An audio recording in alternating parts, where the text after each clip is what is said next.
ഞങ്ങൾ കൂട്ടുകാർ തന്നപ്പോൾ ആ ഒരു പൊലിവിൽ സന്തോഷം കൊണ്ട് ഞങ്ങളത് വലിച്ചു തുടങ്ങി.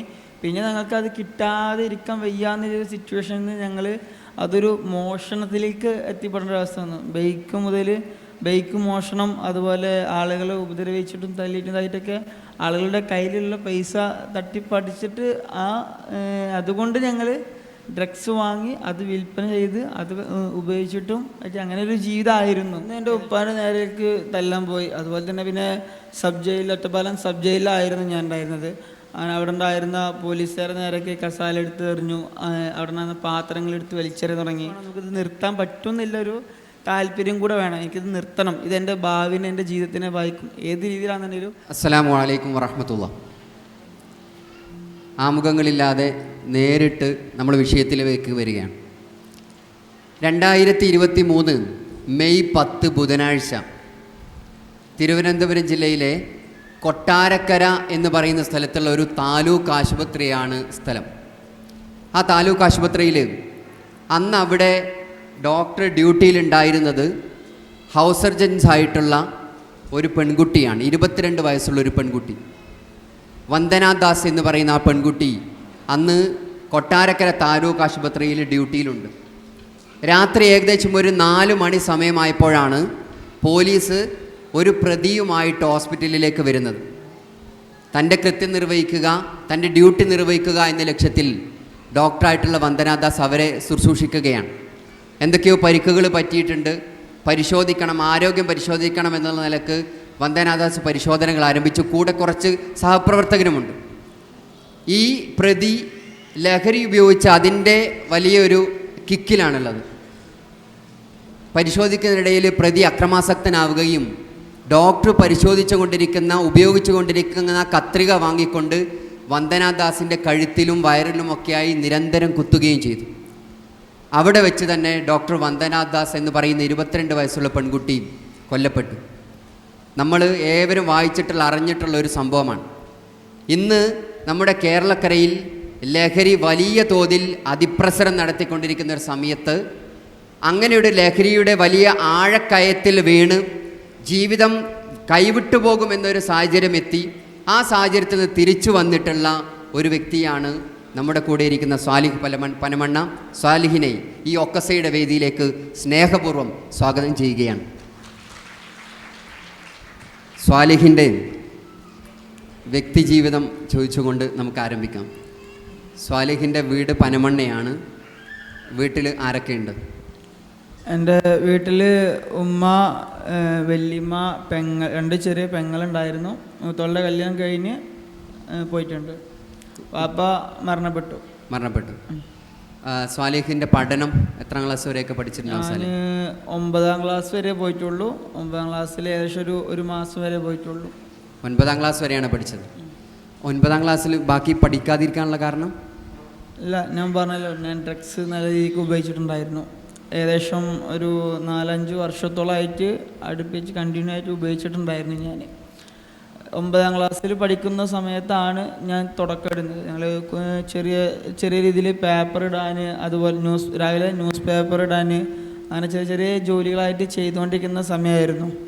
അങ്ങനെ ഒരു 2 മാസത്തോളം തമാശ രീതിയിൽ കൂട്ടുകാർ തന്നപ്പോൾ ആ ഒരു സന്തോഷത്തിൽ വലിച്ചു തുടങ്ങിയത്. പിന്നീട് എനിക്കത് കിട്ടാതിരിക്കാൻ പറ്റില്ല എന്നൊരു അവസ്ഥയ്ക്ക് എത്തി. അല്ല, 9ാം ക്ലാസ് എന്ന് പറയുമ്പോൾ ഏകദേശം 14 വയസ്സുള്ള സമയം മുതൽ ലഹരി ഉപയോഗിക്കുന്നുണ്ട്. എത്തിയതുള്ളത് കൂട്ടുകാർ തന്നതാണ്. ഒരു തമാശ രീതിയിൽ ചെറുതായിട്ട് സിഗരറ്റിൽ നിന്ന് തുടങ്ങി അതൊരു ബീഡിയിലേക്ക് എത്തി. നാളെ അവസാനിക്കാം, നാളെ നിർത്തിക്കാം എന്നുള്ളത് എന്നെ എത്തിച്ചത് ഒറ്റപ്പാലം സബ് ജയിലിലേക്കാണ്. ഭൂരിപക്ഷം ആളുകൾ ലഹരി ഉപയോഗിക്കുന്നവർ അല്ലെങ്കിൽ അതിലേക്ക് എത്തിപ്പെട്ട ആളുകളും ഇതേ രീതിയിലാണ്. ഒന്ന് തമാശക്ക് തുടങ്ങുക, അല്ലെങ്കിൽ ഒന്ന് ടേസ്റ്റ് ചെയ്ത് നോക്കാം എന്നുള്ള രീതിയിലാണ് പലപ്പോഴും ആരംഭിക്കുന്നത്. അത് ഇതേ രീതിയിൽ അവസാനിപ്പിക്കാൻ പറ്റാത്ത, ജീവിതം പൂർണ്ണമായും തകർത്ത് കളയുന്ന രീതിയിലേക്ക് എത്തുകയും ചെയ്യും. അതാണ് നമ്മൾ സാധാരണ കണ്ടുവരാറുള്ളത്. ഈ ലഹരി ഉപയോഗം തുടങ്ങിയതിന് ശേഷം സ്വാലിഹിൻ്റെ ജീവിതത്തിൽ വന്നുള്ള മാറ്റങ്ങൾ, പഠനം അതോടുകൂടി പൂർണ്ണമായി അവസാനിച്ചു? അല്ല, ഞാൻ പറഞ്ഞല്ലോ, ഈ ഒറ്റപ്പാലം സബ് ജയിലിലേക്ക് എത്തുന്നതിന് മുമ്പ് ഞാൻ ചെറിയ ന്യൂസ് പേപ്പർ ഇടാൻ പോകും. അതുപോലെ മൊബൈൽ ഷോപ്പിൽ വർക്ക് ചെയ്തിട്ടുണ്ട്, ബസ്സിൽ കണ്ടക്ടറായിട്ട് പോയിട്ടുണ്ട്. അങ്ങനെ ഒരുപാട് ജോലികളും ചെറിയ ജോലി ചെയ്തിട്ടുണ്ടായിരുന്നു. അങ്ങനെ ഉപയോഗം തുടങ്ങി ഏകദേശം ഒരു കുറച്ച് ദിവസം ഒരു ഏകദേശം 2 ആഴ്ച അടുപ്പിച്ച് ഞങ്ങൾ കൂട്ടുകാർ തന്നപ്പോൾ ഒരു പൊലിവിലി സന്തോഷം കൊണ്ട് ഞങ്ങളത് വലിച്ചു തുടങ്ങി. പിന്നെ ഞങ്ങൾക്കത് കിട്ടാതെ ഇരിക്കാൻ വയ്യാന്നൊരു സിറ്റുവേഷനിൽ നിന്ന് ഞങ്ങൾ അതൊരു മോഷണത്തിലേക്ക് എത്തിപ്പെടേണ്ട അവസ്ഥ വന്നു.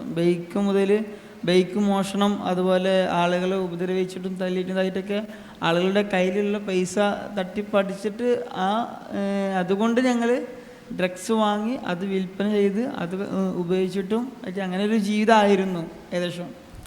അല്ല, ഈ ലഹരി ഉപയോഗിച്ച് തുടങ്ങിയ സമയത്ത് അതിന് അഡിക്റ്റ് ആകുമ്പോൾ സ്വാഭാവികമായും ഈ ലഹരി ഉപയോഗിക്കുന്ന ആളുകളെ സംബന്ധിച്ചിടത്തോളം അവരുടെ ജീവിതത്തിൻ്റെ എല്ലാ കാര്യങ്ങളും നിന്നു പോകുന്ന ഒരു അവസ്ഥ ഉണ്ടാവാറുണ്ട്.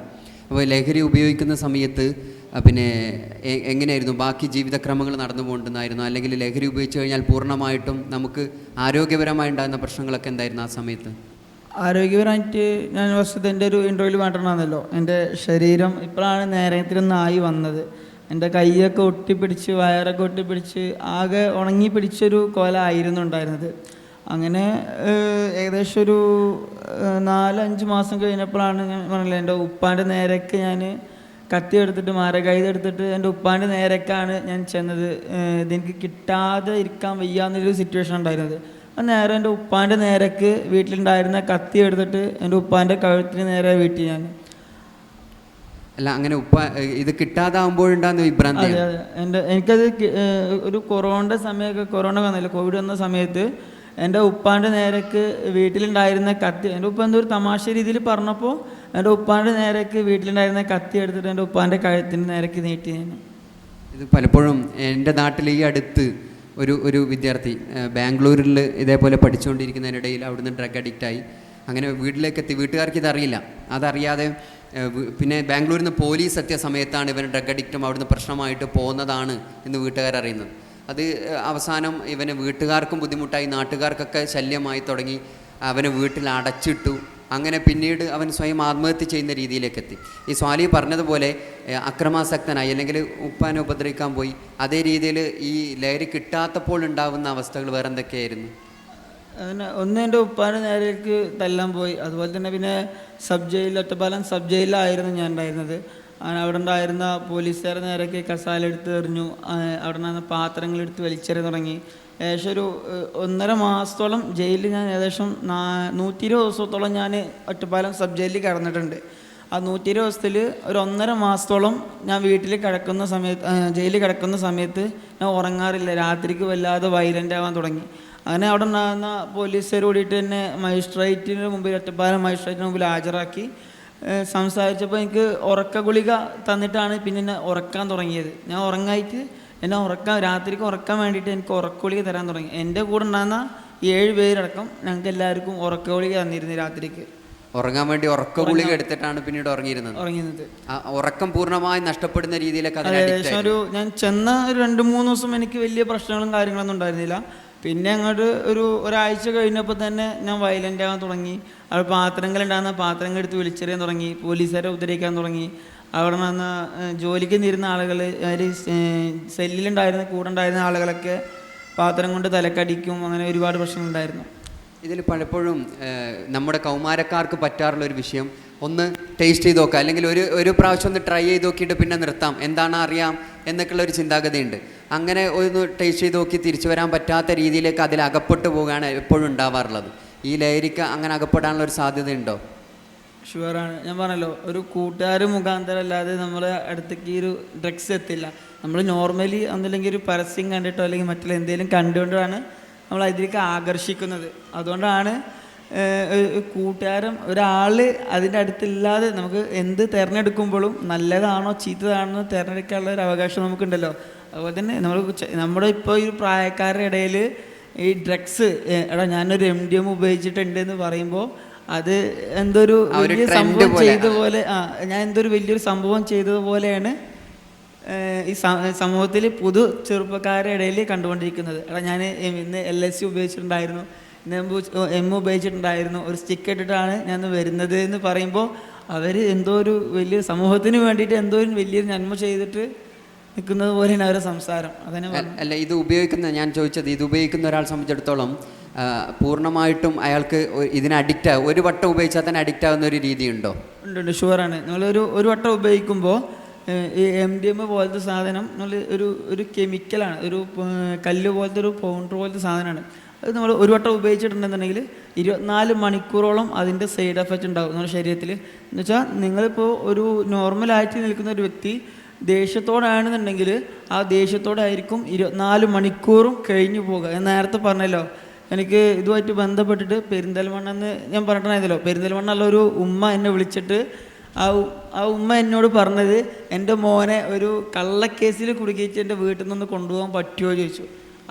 ഒരു ഉമ്മ വിളിച്ചിട്ട് എന്നെ അവിടെ അങ്ങനെ പറയണമെന്നുണ്ടെങ്കിൽ ആലോചിച്ചൂടെ, എൻ്റെ മകനെ എന്തെങ്കിലും ഒരു കള്ളക്കേസിൽ കുടുക്കിയിട്ട് എങ്ങനെയെങ്കിലും ഒന്ന് ഉള്ളിലേക്ക് കയറ്റി തരുമോ ചോദിച്ചു. എനിക്ക് മനസ്സമാനത്തോടെ കടന്നുറങ്ങാൻ പറ്റുന്നില്ല വീട്ടിൽ. ഉമ്മ ബുദ്ധിമുട്ടിയിട്ട് എങ്ങനെയെങ്കിലും നിർത്തട്ടെ എന്ന് കരുതിയിട്ട് വിളിച്ചു പറയണല്ലേ? എങ്ങനെയെങ്കിലും ഈ ഉപയോഗം ഒന്ന് നിർത്തി കിട്ടിക്കോട്ടെ എന്ന് വിചാരിച്ചിട്ട് എൻ്റെ മോനെ എനിക്ക് പുതിയൊരു ജീവിതത്തിലേക്ക് തിരിച്ചു കിട്ടണമെന്ന് പ്രതീക്ഷ കൊണ്ടാണ് ആ ഉമ്മ എന്നെ വിളിച്ചിട്ട് ഇതാക്കുന്നത്. ഞാൻ പറഞ്ഞല്ലോ, എന്നെ ഒരു ദിവസം ഒരു 10-15 ആളുകൾ ഒരു ദിവസം വിളിക്കുന്നുണ്ട്. ഏകദേശം വിളിക്കുന്നത് 25 ഏകദേശം 15 വയസ്സിന് അതിൻ്റെ ഇടയിലുള്ള ആളുകളാണ് വിളിച്ചുകൊണ്ടിരിക്കുന്നത്. ഒരു ദിവസം ഏറ്റവും കുറഞ്ഞത് ഒരു 7-8 പേര് എന്നെ ദിവസം വിളിച്ചുകൊണ്ടിരിക്കുന്നത്. അത്രയും ഡ്രഗ്സിന് അഡിക്റ്റ് ആയിപ്പോയിക്കണം. ഒരു ചെറുപ്പക്കാരുടെ ഇടയിൽ സ്കൂളിലത്തെ കുട്ടികളാണെന്നുണ്ടെങ്കിലും കോളേജ് കുട്ടികളാണെന്നുണ്ടെങ്കിലും വേറെ നമ്മുടെ സമൂഹത്തിലുള്ള ചെറുപ്പക്കാരൊക്കെ ഇടയിൽ ഏകദേശം സുലഭമായി കിട്ടുന്നുണ്ട്. ഒരു സമയത്ത് നമുക്ക് കഞ്ചാവ് ഒരു സമയത്ത് നല്ല രീതിക്ക് കിട്ടിയിട്ടുണ്ടായിരുന്നു. എന്നാൽ അപ്പോൾ MDMA പോലത്തെ LSD പോലത്തെ സംഭവങ്ങൾക്ക് ഡ്രഗ്സിന് നല്ല ഒരു മാർക്കറ്റ് നല്ലൊരു വിലയിൽ നിൽക്കുന്ന സമയമായിരുന്നു. എന്ന് വെച്ചാൽ അപ്പോൾ കിട്ടൂല, നമുക്ക് അത് ഉപയോഗിക്കാനുള്ള ഒരു അവസരം കിട്ടുന്നില്ല. പക്ഷേ ഇപ്പോൾ അങ്ങനെയില്ല, സുലഭമായതുകൊണ്ട് 5000 രൂപ മുതൽ 10,000 രൂപക്ക് ബാംഗ്ലൂർ മുതൽ വലിയ സിറ്റികളിൽ ലഭിക്കുന്ന സാധനം ഇവിടെ എത്തുമ്പോൾ 50,000-60,000 രൂപ വരെയൊക്കെയാണ് പോകുന്നത്. ഇപ്പോൾ ഇത്രയും സുലഭമായി കിട്ടുകൊണ്ടിരിക്കുന്ന അതെ, ലഹരി കേരളക്കരയിൽ വളരെയധികം വ്യാപിച്ചുകൊണ്ടിരിക്കുന്ന, സുലഭമായി നമ്മുടെ കൗമാരക്കാർക്കിടയിൽ ക്യാമ്പസുകളിൽ, നമ്മൾ പഠിക്കുന്ന ക്യാമ്പസുകളിൽ, നമ്മുടെ കോളേജുകളിലൊക്കെ അവസ്ഥ നമുക്കറിയായിരിക്കും. നിരന്തരം ഇത് വളരെ രീതിയിൽ വ്യാപിച്ചുകൊണ്ടിരിക്കുകയാണ്. വളരെ വലിയൊരു മാഫിയ തന്നെ ഇതിൻ്റെ പിന്നിലുണ്ട്. വലിയ ഒരു ലോകമാണത്. സ്വാലി, അതേ രീതിയിൽ ഈ ഒരു ഉപയോഗം തുടങ്ങി ഈ പോലീസിൻ്റെ പിടിയിലാവുന്നത് എങ്ങനെയായിരുന്നു? പോലീസിൻ്റെ പിടിയിലായിരുന്നത് ഞാൻ പറഞ്ഞല്ലോ, ഞാൻ ഈ ജോലിക്ക് നിർത്തി ലാസ്റ്റ് ഈ കോവിഡ് വന്ന സമയത്ത് ബൈക്കുകൾ മോഷ്ടിക്കാൻ തുടങ്ങി. ഞങ്ങളെല്ലാവരും കൂടിയിട്ട് ബൈക്ക് മോഷണം തുടങ്ങി. ഏകദേശം ഒരു 10-30ഓളം ബൈക്ക് ഞങ്ങൾ മോഷ്ടിച്ചു. ഈ മോഷ്ടിച്ചിട്ടുള്ള ലഹരി വാങ്ങാൻ പൈസ ഉണ്ടാക്കാൻ ഞങ്ങളുടെ കയ്യിൽ ക്യാഷ് ഇല്ല. ഞങ്ങൾക്ക് കിട്ടണമെന്നുണ്ടെങ്കിൽ ഒന്നില്ലെങ്കിൽ അവിടെ എന്താ കൊടുക്കുകയെന്നുണ്ടെങ്കിൽ അത് കൊടുക്കുക, അതല്ലാന്നുണ്ടെങ്കിൽ ഞങ്ങളുടെ കയ്യിൽ നിന്ന് ക്യാഷ് കൊടുക്കണം. അത് ഞങ്ങൾ ബൈക്ക് മോഷ്ടിച്ചിട്ട് അത് വിൽപ്പന നടത്തി അതിൻ്റെ ക്യാഷ് കൊണ്ട് ഞങ്ങൾ കഞ്ചാവ് ഇറക്കി അത് ഞങ്ങൾ ഉപയോഗിച്ചു. ഒരു ദിവസം 50 ഗ്രാമോ 100 ഗ്രാമോ സാധനം ഓരോ നാട്ടുകളിൽ ഞങ്ങളിങ്ങനെ എത്തിച്ച് അത് ഉപയോഗിച്ചുകൊണ്ടിരിക്കുന്ന സമയമായിരുന്നു. ഞങ്ങൾ ഒരാളല്ല, 8ഓളം ആളുകളുണ്ടായിരുന്നു കൂട്ടത്തിൽ. ഫ്രണ്ട്സാണ്. ഒരു 12 പേരുണ്ടായിരുന്നു. 12-ൽ 4-5 പേര് പ്രായപൂർത്തിയാവാത്ത കുട്ടികളായതുകൊണ്ട് അവർക്കെതിരെ കേസെടുക്കാത്ത രീതിയിൽ ഞങ്ങൾക്കെതിരെ കേസെടുത്ത് ഇതാക്കി. 18 വയസ്സ് തികയാത്ത എത്ര ആൾക്കാരുണ്ടായിരുന്നു കൂട്ടത്തിൽ? ഒരു 4ഓളം ആളുണ്ടായിരുന്നു, 4-5ഓളം ആളുണ്ടായിരുന്നു. 18 വയസ്സ് 17-16 ആ ഒരു ഏജിലുള്ള ചെറുപ്പക്കാരായിരുന്നു. നിങ്ങളങ്ങനെ കേസെടുത്ത് പിന്നീട് ഈ ഒരു ഇത് പ്രശ്നമാണ്, അല്ലെങ്കിൽ ജയിലിലൊരു 120 ദിവസം ജയിലിൽ കിടന്നു. അതിനുശേഷം തിരിച്ചു വരാനുള്ള അതിന് സഹായകമായത് എന്തൊക്കെയായിരുന്നു? അതിന് സഹായം എൻ്റെ ഒറ്റപ്പാലത്തെ ഒരു മജിസ്ട്രേറ്റ്, ഞാൻ പറഞ്ഞല്ലോ, ഒരു 1.5 മാസം കഴിഞ്ഞിട്ട് എനിക്ക് ഉറക്കഗുളി വന്നിട്ട് എന്നെ ഉറക്കുന്നത്. അങ്ങനെ ഒരാഴ്ച കഴിഞ്ഞപ്പോൾ ഞങ്ങൾക്ക് നോർമലി ഞങ്ങളോട് അവിടുത്തെ ഒരു സൂപ്രണ്ട് ഞങ്ങളോട് ഒന്ന് സംസാരിച്ചു. നമുക്ക് മാനസികമായിട്ട് എന്തെങ്കിലും പ്രശ്നങ്ങളുണ്ടോ, നമുക്ക് ഒരു വിമുക്തിന്ന് ഡോക്ടേഴ്സ് വരലുണ്ട് ഞങ്ങൾ അടുത്തേക്ക് സംസാരിക്കാൻ വേണ്ടിയിട്ട്. അങ്ങനെ ഡോക്ടർമാർ വന്ന സമയത്ത് ഞങ്ങൾ കാര്യങ്ങളൊക്കെ പറഞ്ഞ് ഞങ്ങളിങ്ങനെ ഉപയോഗിച്ചിട്ടുണ്ടായിരുന്നു. ഡ്രഗ്സിന് വേണ്ടിയിട്ടാണ് ഞങ്ങൾ ബൈക്കൊക്കെ മോഷണം ചെയ്തത്. അതിനു മുമ്പ് വേറെ മോഷണം കാര്യങ്ങൾ നടത്തിയിട്ടൊന്നും ചെയ്തിട്ടില്ല. ഡ്രഗ്സ് കിട്ടാൻ വേണ്ടിയിട്ട് ഞങ്ങൾ മോഷ്ടിച്ചതാണ് എന്ന് പറഞ്ഞു. അങ്ങനെ ഞങ്ങൾക്ക് കൗൺസിലിംഗ് കഴിഞ്ഞ് ഞങ്ങൾക്ക് ട്രീറ്റ്മെൻറ്റ് സ്റ്റാർട്ട് ചെയ്തു. ട്രീറ്റ്മെൻറ്റ് എന്ന് പറഞ്ഞപ്പോൾ ഒരു 2 ആഴ്ച 3 ആഴ്ചത്തോളം ഏകദേശം ഞങ്ങൾക്ക് ട്രീറ്റ്മെൻറ്റ് കഴിഞ്ഞ് ഞങ്ങൾ ഓക്കെ ആയി. ഞങ്ങൾ മജിസ്ട്രേറ്റിന് മുമ്പിൽ ഹാജരാക്കി. ആ മജിസ്ട്രേറ്റ് മുഖാന്തരമാണ് ഞങ്ങൾക്ക് ട്രീറ്റ്മെൻറ്റ് സ്റ്റാർട്ട് ചെയ്തത് കേട്ടോ. കാരണം ആ മജിസ്ട്രേറ്റിനോട് ഞങ്ങൾക്ക് രഹസ്യം വഴി കൊടുക്കുക. ഞങ്ങൾ സൂപ്രണ്ടിനോട് കാര്യങ്ങൾ പറഞ്ഞപ്പോൾ സൂപ്രണ്ട് മജിസ്ട്രേറ്റിന് മെയിൽ ചെയ്തിട്ട് മജിസ്ട്രേറ്റ് ഞങ്ങളെ കാണണമെന്ന് പറഞ്ഞു. അങ്ങനെ ഞങ്ങൾ മജിസ്ട്രേറ്റിനോട് സംസാരിച്ചപ്പോൾ മജിസ്ട്രേറ്റ് ആണ് ഞങ്ങൾക്ക് വേണ്ടിയിട്ട് എല്ലാ സൗകര്യങ്ങളും ഞാൻ ചെയ്യുന്നത്. ഒറ്റപ്പാലത്തെ മജിസ്ട്രേറ്റ് വഴിയാണ് ജീവിതത്തിലേക്കുള്ള തിരിച്ചുവരവ്. അതെ, ഷുവറാണ്. ഇതിൽ പലപ്പോഴും നമ്മുടെയൊക്കെ പറഞ്ഞു കേട്ടുള്ള ഈ ഒരു നേരത്തെ സ്വാലി സൂചിപ്പിച്ചല്ലോ, ഈ 24 മണിക്കൂറേക്ക് പിന്നീട് ഒന്നും ഉണ്ടാവില്ല എന്നുള്ളത്. അത് എത്രത്തോളം, അതിൻ്റെ ആഴം എത്രത്തോളം, ഒന്നും ആലോചിക്കാനോ ഒന്നും പറയാനോ പറ്റാത്ത രീതിയിലുള്ളൊരു... അതാണ് ഞാൻ നേരത്തെ പറഞ്ഞല്ലോ, എൻ്റെ ഒരു സുഹൃത്തിനെ പിടിച്ച സമയത്ത് അദ്ദേഹത്തിന് ഏകദേശം ഒരു 19 വയസ്സായിട്ടുള്ളൂ ഈ ചെക്കന്. അങ്ങനെ പിടിച്ച് സ്റ്റേഷനിൽ കൊണ്ടുപോയ സമയത്ത് അങ്ങനെ നല്ല രീതിക്ക് പോലീസുകാർ ഉപദ്രവിച്ചിട്ടുണ്ട്. എൻ്റെ ഉമ്മ എല്ലാവരും നോക്കിക്കണം, അതിന് നല്ല അനാവശ്യം ഓവറായിട്ട് റിയാക്ട് ചെയ്യാൻ തുടങ്ങി ഞാൻ പിടിച്ചുകൊണ്ടായപ്പോൾ. അപ്പോൾ അതിൻ്റെ ഒരു ദേഷ്യത്തിൽ അവിടെ ഉണ്ടാകുന്ന ആളുകൾ കൂടിയിട്ട് അതിനെ നല്ല രീതിക്ക് ഉപദ്രവിച്ചിട്ടുണ്ട്. എൻ്റെ ഉമ്മ വരെ നോക്കി നിൽക്കുന്ന സമയത്താണ് പോലീസ് ഉപദ്രവിച്ചു. പോലീസ് ഉപദ്രവിച്ചു. അതെ, എൻ്റെ ഉമ്മ വരെ നോക്കി നിൽക്കുന്നുണ്ട്, പ്രശ്നമൊന്നുമില്ല. കാരണം അവനെ എങ്ങനെയും പിടിച്ച് നിർത്തണം, അല്ലാതെ നിവൃത്തിയില്ല. ഉപദ്രവിച്ചു പറയുമ്പോൾ അവനെങ്ങനെയും പിടിച്ച് നിർത്തല്ല, നിവൃത്തിയില്ല. കാരണം നമ്മൾ ഇത് ഉപയോഗിച്ചിരിക്കുന്ന ഒരാളുടെ അടുത്തേക്ക് നമുക്ക് ഒരാൾ രണ്ടാൾ പോകുമ്പോൾ നല്ല റിയാക്ട് ചെയ്യും. അങ്ങനെ പിടിച്ച് നല്ല രീതിക്ക് ഉപദ്രവിച്ചിട്ട് അങ്ങനെ വീട്ടിൽ പോയി ചെന്ന് കിടന്നുറങ്ങിയിട്ട് അതിൻ്റെ പിറ്റേ ദിവസം ആൾ എഴുന്നേൽക്കുന്നത്. അല്ല, എഴുന്നേറ്റപ്പോഴാണ് ആൾക്ക് വേദന വന്നു തുടങ്ങിക്കുന്നത്. അത് വരെ യാതൊരു കുഴപ്പമില്ല. അപ്പോൾ അത്രയും സമയം അവൻ ആ ലഹരിയുടെ ഉന്മാദത്തിലൊന്നും അറിഞ്ഞില്ല, ഉപദ്രവിച്ചത് പോലും അറിഞ്ഞില്ല. കാരണം എന്നെ ആരോ കൊല്ലാൻ വരികയാണ് എന്നിട്ട് ഇങ്ങനെ വിളിച്ചുകൊണ്ടിരിക്കും. എന്നെ ആരോ തല്ലാൻ വരുന്നുണ്ട്, കൊല്ലാൻ വരുന്നുണ്ട്, എന്നെ കൊല്ലാതെ ഒളിഞ്ഞു നിൽക്കുന്നുണ്ട് എന്നുള്ള രീതിയിൽ സംസാരിച്ചുകൊണ്ടിരിക്കും. പലപ്പോഴും നമ്മൾ ക്യാമ്പസുകളിലൊക്കെ കേൾക്കാറുള്ള ഒരു കാര്യമാണ്, ഒരു കുറച്ചൊക്കെ ഒന്ന് ലഹരി ഉപയോഗിച്ചുകൊണ്ട് ക്രിയേറ്റിവിറ്റി കൂട്ടും, അല്ലെങ്കിൽ ഈ സാഹിത്യകാരന്മാർ, സിനിമാക്കാർ അവരൊക്കെ കുറച്ച് ഉപയോഗിക്കുന്നുണ്ട്, അത് നല്ലതല്ലേ, കുറച്ച് ഉപയോഗിച്ച് കഴിഞ്ഞാൽ അത് വളരെയധികം നല്ലതാണെന്നുള്ള രീതിയിലൊക്കെ നമ്മൾ യുവാക്കൾക്കിടയിൽ കൗമാരപ്രായത്തിൽ നമ്മൾ കേൾക്കാറുണ്ട്. പക്ഷെ നമ്മൾ ചരിത്രം പരിശോധിക്കുമ്പോൾ ഈ ലോകത്ത് എന്തെങ്കിലും സംഭാവന ചെയ്തിട്ടുള്ള, ക്രിയേറ്റീവായി ചെയ്തിട്ടുള്ള ആളുകളും ഭൂരിപക്ഷവും ഇത്തരം ലഹരിക്ക് അടിമപ്പെട്ടവരായിരുന്നില്ല, ലഹരി ഇല്ലാത്തവരായിരുന്നു, ഉപയോഗിക്കാത്തവരായിരുന്നു എന്നാണ് നമുക്ക് മനസ്സിലാക്കാൻ കഴിയുന്നത്. ഇനി ഇങ്ങനെ ഏതെങ്കിലും ലഹരി ഉപയോഗിച്ചിരുന്ന ആളുകളെക്കുറിച്ച് പരിശോധിക്കുമ്പോൾ തന്നെ അവർ ഇൻ കേസ് ലഹരി ഉപയോഗിച്ചില്ലായിരുന്നുവെങ്കിൽ അവരെന്താണോ സമൂഹത്തിന് നൽകിയിട്ടുള്ളത് അതിനേക്കാൾ കൂടുതൽ സമൂഹത്തിന് കൈമാറാൻ കഴിയുന്ന, സമൂഹത്തിന് നൽകാൻ കഴിയുന്ന ഒരു സ്കില്ല് അല്ലെങ്കിൽ അതിനുള്ളൊരു കഴിവ് അവർക്കുണ്ടായിരുന്നു. ലഹരി അത് നശിപ്പിച്ചു എന്നാണ് നമുക്ക് മനസ്സിലാക്കാൻ പറ്റുന്നത്. സ്വാലി പറഞ്ഞതുപോലെ ഏകദേശം 24 മണിക്കൂറോ 48 മണിക്കൂറോ ഈ ലഹരിയുടെ ഉന്മാദത്തിലൊന്നും അറിയാതെ സ്വന്തം ശരീരത്തെ ഉപദ്രവിക്കുന്ന, മറ്റൊരാൾ ഉപദ്രവിക്കുന്നത് പോലും തിരിച്ചറിയാൻ കഴിയാത്ത രീതിയിൽ പൂർണ്ണമായിട്ടും ഒരു ബ്ലാക്ക് ഔട്ടാണ് ഈ ലഹരി ഉപയോഗത്തിലൂടെ ഉണ്ടാകുന്നത്. അല്ലാതെ നമ്മൾ എവിടെ നിന്നെങ്കിലും കേൾക്കുന്ന രീതിയിൽ എന്തെങ്കിലുമുള്ള പുതിയ ക്രിയേറ്റിവിറ്റി ഉണ്ടാക്കിയെടുക്കുക എന്നുള്ളതല്ല ഉണ്ടാവുന്നത് എന്നുള്ളതാണ് യാഥാർത്ഥ്യമെന്ന് ഈ ഒരു സമയത്ത് നമ്മൾ മനസ്സിലാക്കണം. സ്വാലി, അതേ രീതിയിൽ നമ്മൾ ലഹരിയുടെ ദൂഷ്യവശങ്ങൾ പറഞ്ഞു, അതിൻ്റെ ഉണ്ടായിട്ടുള്ള ഒരുപാട് എത്രത്തോളം വയലൻസ് ഉണ്ടായി എന്നുള്ളതൊക്കെ പറഞ്ഞു.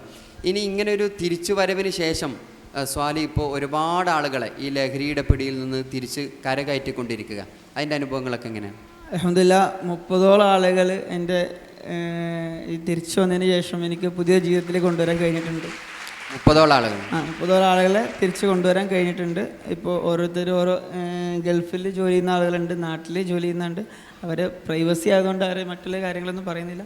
എന്തായാലും അൽഹംദുലില്ലാഹ് 30ഓളം ആളുകൾ ഇപ്പോൾ നിലവിൽ കുഴപ്പമില്ലാത്ത രീതിയിൽ പോയിക്കൊണ്ടിരിക്കുന്ന, ജോലിക്കും മറ്റുള്ള കാര്യങ്ങളൊക്കെ ആയിട്ട് ചെയ്തുകൊണ്ടിരിക്കുന്നുണ്ട്.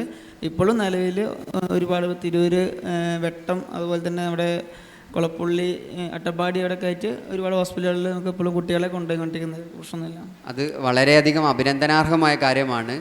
ഈ ഒരു ജീവിതത്തിൽ നിന്ന് തിരിച്ചു വന്ന് സ്വാലി ഇപ്പോൾ ചെയ്തുകൊണ്ടിരിക്കുന്നത് ഒരുപാട് ആളുകൾക്ക് ഈ ലഹരിക്ക് അടിമപ്പെട്ട, ഒരുപാട് സ്ഥലങ്ങളിൽ പരിപാടികളിൽ ക്ലാസ് എടുത്തുകൊണ്ടിരിക്കുന്നുണ്ട്. അതേ രീതിയിൽ ലഹരിക്ക് അടിമപ്പെട്ട ആളുകളെ തിരിച്ചു കൊണ്ടുവരാനുള്ള ശ്രമങ്ങളിൽ ഇടപെടുന്നുണ്ട്. അതാണ് നേരത്തെ സ്വാലി സൂചിപ്പിച്ചത്. പിന്നെ ഒരു നിരന്തരം കോളുകൾ വന്നുകൊണ്ടിരിക്കുകയാണ്, എൻ്റെ മകനൊന്ന് കൗൺസിലിംഗ് ചെയ്യണം, അല്ലെങ്കിൽ അവനെ തിരിച്ചു കൊണ്ടുവരാൻ എന്താണ് ഒരു മാർഗ്ഗമെന്ന് ചോദിച്ചുകൊണ്ട് ഒരുപാട് കോളുകൾ നിരന്തരം വന്നുകൊണ്ടിരിക്കുന്നുണ്ട്. അതേ രീതിയിൽ സ്വാലി ഇത് ചെയ്യുന്നതിൽ ഒരു ജീവന് ഭീഷണി ഉണ്ടാകുന്ന ഒരു രീതിയിലാണ് സ്വാലിഹിൻ്റെ ഇപ്പോഴത്തെ ഒരു അവസ്ഥ. ഇത് വലിയൊരു മാഫിയാണ് നമ്മൾ പറഞ്ഞല്ലോ. അതേ രീതിയിൽ സ്വാലിഹിനെ അതിൽ നിന്ന് തിരിച്ചു വന്നതിന് ശേഷവും സ്വാലിഹിൻ്റെ ജീവന് ഭീഷണി ഉണ്ടാകുന്ന രീതിയിൽ പല കാര്യങ്ങളും പറഞ്ഞല്ലോ. വീട്ടിൽ നിർത്തിയിട്ടിരുന്ന എൻ്റെ വാഹനങ്ങൾക്ക് നേരെ കല്ലേറുണ്ടായി. മാർക്കറ്റിലേക്ക് പോകുമ്പോൾ രാത്രിക്ക് എനിക്ക് ഒറ്റയ്ക്ക് പുറത്തിറങ്ങി നടക്കാൻ പറ്റില്ല. രാത്രി എൻ്റെ വണ്ടികൾക്ക് നേരെ കല്ലേറുണ്ടായി. ഞാൻ ഒറ്റയ്ക്ക് യാത്ര ചെയ്യുന്ന സമയത്ത് 2-3 ദിവസം എൻ്റെ പിന്നാലെ വന്നിട്ടുണ്ടായിരുന്നു. പിന്നെ മീഡിയയിൽ പുറത്തു വിടാൻ കഴിയാത്ത കുറച്ച് കാര്യങ്ങളായതുകൊണ്ട് ന്യൂസ് സ്പ്രെഡ് ചെയ്തില്ല എന്ന് മാത്രമേ ഉള്ളൂ. അത് ഞാൻ പറഞ്ഞല്ലോ, ഒരുപാട് രാഷ്ട്രീയക്കാരിൽ ഉന്നതയിൽ നിൽക്കുന്ന ആളുകളാണ്. അവരുടെ പല ആളുകളുടെയും പേര് പുറത്ത് വെളിയിൽ വരും എന്നുള്ളൊരു ഭയം കൊണ്ടായിരിക്കാം ഇപ്പോൾ ഞങ്ങൾ നിരന്തരം ഫോളോ ചെയ്തുകൊണ്ടിരിക്കുന്നത്. അത് ഷുവറാണ്. എന്തായാലും നല്ലൊരു കാര്യത്തിനായതുകൊണ്ട് വരുന്നത് വരട്ടെ, ഇൻഷാ അല്ലാഹ് ബാക്കി നോക്കാവുന്ന രീതിയിൽ തന്നെയാണ്. അതേ രീതിയിൽ ഈ പലപ്പോഴും നമുക്കുണ്ടാവുന്ന, നേരത്തെ ഇതിന് സ്വാഗതം പറഞ്ഞപ്പോൾ ആഷിക്ക് സൂചിപ്പിച്ചതുപോലെ നമുക്ക് മുന്നിലുള്ള 2 ഓപ്ഷനുകളാണ്. ഒന്നില്ലെങ്കിൽ ലഹരി ആരംഭിക്കാതിരിക്കുക, അല്ലെങ്കിൽ ലഹരി നമ്മൾ ഉപയോഗിക്കുന്നവരാണ്, നമ്മളെ സുഹൃത്തുക്കൾ ഉപയോഗിക്കുന്നവരാണ് എങ്കിൽ ആ ലഹരി ഉപയോഗത്തിൽ നിന്ന് തിരിച്ചു വരിക എന്നുള്ളതാണ് രണ്ടാമത്തെ ഓപ്ഷൻ. ഇങ്ങനെ തിരിച്ചു വരാനുള്ള സാധ്യതകൾ എത്രത്തോളമാണ്? സ്വാലിഹ് ഇപ്പോൾ നമുക്ക് മുന്നിലൊരു ഉദാഹരണമാണ്. അതുപോലെ സാലിഹ് പറഞ്ഞതുപോലെ 30 ആളുകൾ സ്വാലിഹിൻ്റെ പ്രവർത്തനങ്ങളിലൂടെ അല്ലെങ്കിൽ അത് സഹായകമായിട്ട് 30ഓളം ആളുകൾ വന്നിട്ടുണ്ട്. ഒരുപക്ഷെ നമുക്കിവിടെ ഇരിക്കുന്ന ആളുകളിൽ തന്നെ നമ്മുടെ സുഹൃത്തുക്കൾ ലഹരി ഉപയോഗിക്കുന്നവരുണ്ടാകാം, അല്ലെങ്കിൽ നമ്മൾ തന്നെ ലഹരിയുടെ ഏതെങ്കിലും ഭാഗമായവരുണ്ടാവാം. അത് കുടുങ്ങിപ്പോയി ഇതേ രീതിയിൽ എങ്ങനെയോ ആരംഭിച്ച് അതിൻ്റെ ആഴങ്ങളിലേക്ക് വീണ് തിരിച്ചു വരണമെന്ന് ആഗ്രഹിക്കുന്നവരുണ്ടാകാം. അവരോട് എന്താണ് പറയാനുള്ളത്? എങ്ങനെ തിരിച്ചു വരാൻ കഴിയും? ഇല്ല, സമൂഹത്തിൽ എന്തായാലും സമൂഹം അനുവദിച്ചിട്ട് നമുക്ക് തിരിച്ചു വരാൻ കഴിയില്ല. നമുക്ക് നമ്മളെ ഉണ്ടാവുള്ളൂ എന്നുള്ളൊരു ഉത്തമ ബോധ്യം ഉണ്ടെങ്കിൽ നമുക്ക് തിരിച്ചു വരാം. നമുക്ക് ഡോക്ടർമാർക്കും മറ്റുള്ള ഇപ്പോൾ പ്രൈവറ്റ് ഹോസ്പിറ്റലുകളാണെന്നുണ്ടെങ്കിൽ നമുക്ക് അവിടെ കൊണ്ടുപോയി ഇടാൻ പ്രശ്നവും കാര്യമൊന്നുമില്ല. നമ്മൾ പൈസ കൊടുത്തിട്ട് ഇടുന്നതാണ്. ഗവൺമെൻറ് ഹോസ്പിറ്റലുകളിൽ വിമുക്തിയുടെ പോലത്തെ ഒരുപാട് ഹോസ്പിറ്റലുകളുണ്ട്. അതിലൊക്കെ ഹോസ്പിറ്റലിലേക്ക് കയറുന്ന സമയത്ത് നമ്മളോട് ചോദിക്കും, നിങ്ങളുടെ താല്പര്യത്തോട് കൂടിയിട്ടാണോ നിങ്ങളിത് ഈ ഡ്രഗ്സ് ഉപയോഗം നിർത്താൻ വേണ്ടിയിട്ട് ഇങ്ങോട്ട് വന്നിട്ടുള്ളത്. അവർക്ക് താല്പര്യമില്ല, വീട്ടുകാർ നമ്മളെ ഇപ്പോൾ കുളം പറയുക ചെയ്യുള്ളൂ. എല്ലാവരും ട്രീറ്റ്മെൻറ്റ് സ്റ്റാർട്ട് ചെയ്താലും, കാരണം നമുക്കൊരു കോൺഫിഡൻസ് വേണം, നമുക്കിത് നിർത്താൻ പറ്റുമെന്നുള്ളൊരു താല്പര്യം കൂടെ വേണം. എനിക്കിത് നിർത്തണം, ഇതെൻ്റെ ഭാവിനെ എൻ്റെ ജീവിതത്തിനെ ബാധിക്കും. ഏത് രീതിയിലാണെന്നുണ്ടെങ്കിലും, നമ്മുടെ വിവാഹപരമായിട്ടും ലൈംഗികമായിട്ടാണെന്നുണ്ടെങ്കിൽ ഏത് രീതിയിലാണെന്നുണ്ടെങ്കിലും നമുക്ക് അതുകൊണ്ട് ഗുണം എന്തായാലും ഇല്ല, ദോഷം മാത്രമേ ഉള്ളൂ. ചിലപ്പോൾ ഒരു പക്ഷേ നമ്മൾ ജീവനാണെന്നുണ്ടെങ്കിലും ജീവിതത്തിൽ ഏത് രീതിയിലും നമ്മൾ ഏത് മേഖല എടുത്താലും ലഹരി കൊണ്ട് ഒരാൾ രക്ഷപ്പെട്ടു എന്ന് ഇന്നുവരെ കേട്ടിട്ടില്ലല്ലോ. അതെ, ആ ഒരു രൂപം തന്നെ ഉള്ളൂ. തിരിച്ചു വരാൻ കഴിയും, അത് 100%. അതിൻ്റെ ഏറ്റവും വലിയ ഉദാഹരണമാണ് ഞാൻ. ഏകദേശം എല്ലാം LSD, സ്റ്റാമ്പ്, പശ, ഏകദേശം എല്ലാം, കഞ്ചാവ് മുതൽ എല്ലാ ഡ്രഗ്സും ഞാൻ ഉപയോഗിച്ചിട്ടുണ്ടായിരുന്നു. എന്നിട്ടൊക്കെ ഞാൻ തിരിച്ചു വന്നില്ലേ. അപ്പോൾ അതിലും മുകളിലൊന്നും ഇല്ല. തിരിച്ചു വരാൻ പറ്റില്ല എന്നുള്ള പ്രശ്നമൊന്നുമില്ല. നമ്മൾ മനസ്സുകൊണ്ട് വിചാരിച്ചാൽ തിരിച്ചു വരും. സമൂഹം എപ്പോഴും നമ്മളെ പിന്തള്ളിക്കൊണ്ടിരിക്കുക ചെയ്യുള്ളൂ. അത് ഞാൻ പറഞ്ഞല്ലോ, സമൂഹം ഒരിക്കലും നമ്മൾ നേരാവണം എന്ന് സമൂഹത്തിൽ ഒരാൾക്കും ചിന്തിക്കില്ല. കാരണം അങ്ങനെ ചിന്തിച്ചിരുന്നുവെങ്കിൽ എന്നെ പോലത്തെ ഒരു 100 സ്വാലിഹന്മാർ ഇന്ന് പുതിയ ജീവിതം ആഗ്രഹിച്ച് നിൽക്കുന്ന ആളുകളുണ്ട്. ഒരു 100-ൽ 90% ആളുകളും ഇപ്പോഴും അതിൽ നിന്ന് തിരിച്ചു വന്ന് എനിക്കൊരു പുതിയ ജീവിതം വേണമെന്ന് ആഗ്രഹിക്കുന്ന ആളുകളുണ്ട്. ഈ സമൂഹത്തിൻ്റെ ഏറ്റവും വലിയ കുഴപ്പമാണ് സമൂഹം അനുവദിക്കുന്നില്ല. നമ്മൾ ഒരു പുതിയ ജീവിതത്തിലേക്ക് ഒരാൾ വരുമ്പോൾ അവനെ കൈ പിടിച്ച് ഉയർത്താൻ വേണ്ടിയിട്ട് സമൂഹം അനുവദിക്കുന്നില്ല. ആളെ എപ്പോഴും ഡ്രഗ്സ് ഉപയോഗിക്കുന്ന ആളാണ്, അല്ലെങ്കിൽ ആളെപ്പോഴും പ്രശ്നക്കാരനാണ്, ആളെപ്പോഴും തന്നെയാണ് എന്നുള്ള രീതിയിലാണ് സമൂഹത്തിൻ്റെ ഒരു നോട്ടം. സ്വാലിഹ് പറഞ്ഞത്, നമുക്ക് ഇച്ഛാശക്തി ഉണ്ട് എങ്കിൽ, എൻ്റെ ജീവിതമാണ് നശിക്കുന്നത്, ലഹരി ഉപയോഗത്തിലൂടെ നഷ്ടപ്പെടുന്നത് എനിക്ക് മാത്രമാണെന്ന് കൃത്യമായ ബോധ്യമുണ്ട് എങ്കിൽ ഉറപ്പായും നമുക്ക് തിരിച്ചു വരാൻ കഴിയും. ലഹരിയുടെ ആഴങ്ങളിൽ നിന്ന് തിരിച്ചു വന്ന ഒരു വ്യക്തിയാണ് സ്വാലിഹ്. അപ്പോൾ നമുക്ക് ചെയ്യാനുള്ളത്, പ്രിയപ്പെട്ടവരെ, നമ്മൾ നമ്മുടെ കൂട്ടുകാർ അല്ലെങ്കിൽ നമ്മുടെ ബന്ധുക്കൾ ആരെങ്കിലും ലഹരി ഉപയോഗിക്കുന്നവരുണ്ടെങ്കിൽ നമ്മളാവണമെന്നില്ല. നമുക്ക് ചെയ്യുവാനുള്ള ഒരു ദൗത്യമുണ്ട്. നമുക്കറിയും അവൻ ലഹരിക്ക് അഡിക്റ്റാണ്, അല്ലെങ്കിൽ അവൻ ലഹരി ഉപയോഗിക്കുന്നു എന്ന് നമുക്ക് അറിഞ്ഞിട്ട് നമ്മൾ മിണ്ടാതിരിക്കുന്നുവെങ്കിൽ നമ്മൾ അവനെ മരണത്തിലേക്ക് തള്ളിവിടുകയാണ് ചെയ്യുന്നത്. നമ്മൾ ചെയ്യേണ്ടത് അത് കൃത്യമായിക്കൊണ്ട് അധികൃതരെ അറിയിക്കുക എന്നുള്ളതാണ്. അത് സ്കൂളിലാണെങ്കിൽ സ്കൂൾ അധികൃതരെ, അല്ലെങ്കിൽ മറ്റേതെങ്കിലും രീതിയിൽ ഔദ്യോഗികമായ രീതിയിൽ നമുക്ക് അറിയിക്കാൻ പറ്റുന്നവരെ അറിയിക്കുക എന്നുള്ളത് നമ്മൾ ചെയ്യണം. ഇപ്പോൾ സ്വാലിഹിൻ്റെ ജീവിതത്തിൽ വലിയൊരു ടേണിംഗ് പോയിൻ്റ് ആയത് സ്വാലിഹ് ആ മജിസ്ട്രേറ്റിനെ കണ്ടുമുട്ടിയതാണ്. അതേ രീതിയിലുള്ളൊരു കണ്ടുമുട്ടലുകൾ ഈ ഭൂരിപക്ഷവും ഈ കേസുകളിലൊക്കെ, ലഹരി ഉപയോഗിക്കുന്ന കേസുകളിൽ, അഡിക്റ്റായ കേസുകളിൽ ചെയ്യുന്നത് അവരെ കൗൺസിലിംഗ് കൊടുക്കുകയും അവരെ റീഹാബിലേഷൻ കൊടുത്തുകൊണ്ട് തിരിച്ചു വരാനുള്ള എല്ലാ മാർഗങ്ങളും സംവിധാനങ്ങളും ഗവൺമെൻറ് തലത്തിൽ നിന്ന് ഒരുപാട് നടന്നുകൊണ്ടിരിക്കുന്നുണ്ട്. അപ്പോൾ അതിനെ ഉപയോഗപ്പെടുത്താനുള്ള ഒരു മാർഗനിർദ്ദേശമായിക്കൊണ്ട്, ഒരു മീഡിയേറ്റേഴ്സ് ആയിക്കൊണ്ട് നമ്മുടെ MSMകാരെങ്കിലും മാറേണ്ടതുണ്ട് എന്നുള്ളതാണ്. ഇനിയും സ്വാലിഹ്, ലഹരി വലിയ തോതിൽ ഇങ്ങനെ വ്യാപിച്ചുകൊണ്ടിരിക്കുന്നു. നമ്മൾ ഗവൺമെൻറ് തലത്തിൽ പലതും ചെയ്യുന്നുണ്ട്. എന്നിട്ടും ഈ ലഹരി സുലഭമായി ഇവിടെ ലഭിക്കുവാനുള്ള കാരണം എന്താ? ഞാൻ പറഞ്ഞു, എൻ്റെ കൂടെ ഞാൻ ഒറ്റപ്പാലം സബ് ജയിലിലേക്ക് എത്തുന്നതിന് മുമ്പ് ആലത്തൂർ ആലത്തൂർ ജയിലിലായിരുന്നു ഉണ്ടായിരുന്നത്. ആലത്തൂരിൽ നിന്ന് ചിറ്റൂരിക്ക് മാറ്റി. കാരണം ക്വാറന്റൈൻ സമയമായതുകൊണ്ട് 15 ദിവസം ആലത്തൂർ, 15 ദിവസം ചിറ്റൂർ, അങ്ങനെ ആ രീതിയിലായിരുന്നു കണ്ടിട്ടുണ്ടായിരുന്നത്. പിന്നെ അത് കഴിഞ്ഞ് നേരെ ഒറ്റപ്പാലം സബ് ജയിലിലേക്ക്, ഒറ്റപ്പാലത്തു നിന്ന് നേരെ പാലക്കാട് ജില്ലാ ജയിലിലേക്കായിരുന്നു മാറ്റിയിട്ടുണ്ടായിരുന്നത്. ഈ 4 ജയിലിൽ കടന്നപ്പോൾ എനിക്ക് അറിയാൻ കഴിഞ്ഞത് ഏറ്റവും കൂടുതൽ അതിൽ വന്നിട്ടുള്ളത്, ഏറ്റവും ക്രിമിനൽ കേസുള്ളത് ഒരു 25 വയസ്സിൻ്റെയും ഒരു 18 വയസ്സിൻ്റെയും ഇടയിലുള്ള ചെറുപ്പക്കാരാണ്. അപ്പോൾ ഈ ചെറുപ്പക്കാരെ നമുക്ക് ഇതിലേക്ക് കൂടുതൽ പെട്ടെന്ന് ആകർഷിക്കാൻ കഴിയും. കാരണം ഞാൻ പറഞ്ഞല്ലോ, ഒരു 5000 രൂപ വില വരുന്ന സാധനം മാർക്കറ്റിൽ വില വരുന്നത് ഇവിടെ നാട്ടിലെത്തുമ്പോൾ അത് 25,000 രൂപയായി. അതിൻ്റെ ഇരട്ടി ലാഭമാണ് അതിൽ ആളുകൾ ചിന്തിക്കുന്നത്. അല്ല, എന്നിട്ടും ഈ ഒരു പിന്നെ എക്സൈസ് വകുപ്പൊക്കെ ഉണ്ടായിട്ടും പലപ്പോഴും അവർക്കും ഇതിൻ്റെ എന്തൊക്കെയോ ഗുണഭോക്താക്കളാണ് എന്ന് തോന്നുന്നു. ഉണ്ട്. ഞാൻ പറഞ്ഞല്ലോ, അതിൽ ഏറ്റവും താഴ്ന്ന രീതിയിൽ നിൽക്കുന്ന ഒരുപാട് ആളുകൾ, പേര് വെളിപ്പെടുത്താൻ കഴിയാത്തതുകൊണ്ട് ആണ്. അപ്പോൾ അതിൻ്റെ ഏറ്റവും താഴ്ന്ന രീതിയിൽ നിൽക്കുന്ന ഒരുപാട് ആളുകൾ ഇതിന് സപ്പോർട്ടായിട്ട് നിൽക്കുന്നവരുണ്ട്. എന്നാൽ ഇതിൻ്റെ ഏറ്റവും മുകളിൽ നിൽക്കുന്ന ആളുകൾ കർശനമായിട്ട് പിടിക്കണം എന്ന് ആഗ്രഹിക്കുന്നു. ഇപ്പോൾ എൻ്റെ ഒരു കൂടെ നിൽക്കുന്ന എല്ലാ സ്കൂളുകളിലും കോളേജിലൊക്കെ വരുന്ന, എൻ്റെ കൂടെ വരുന്ന ഒരു അബ്ദുറഹ്മാൻ സാർ എന്ന് പറയും. ഞങ്ങൾ ഒരുപാട് വേദികളിൽ പങ്കെടുത്തിട്ടുണ്ട്. എക്സൈസിൻ്റെയാണ് അദ്ദേഹം. ഇതുപോലെ ഒരു സ്ഥലത്ത് വെച്ചിട്ട് ഒരു 5 പേരെ പിടിച്ചു. ഒരു 18 വയസ്സ്, 22, 23 വയസ്സുള്ള ഒരു 4-5 പേര് ഉണ്ടായിരുന്നു. പിടിക്കപ്പെട്ട് അവർ ജയിലിൽ നിന്ന് ഇറങ്ങിയ സമയത്ത് MDMA ആയിട്ട് പിടിച്ചത്.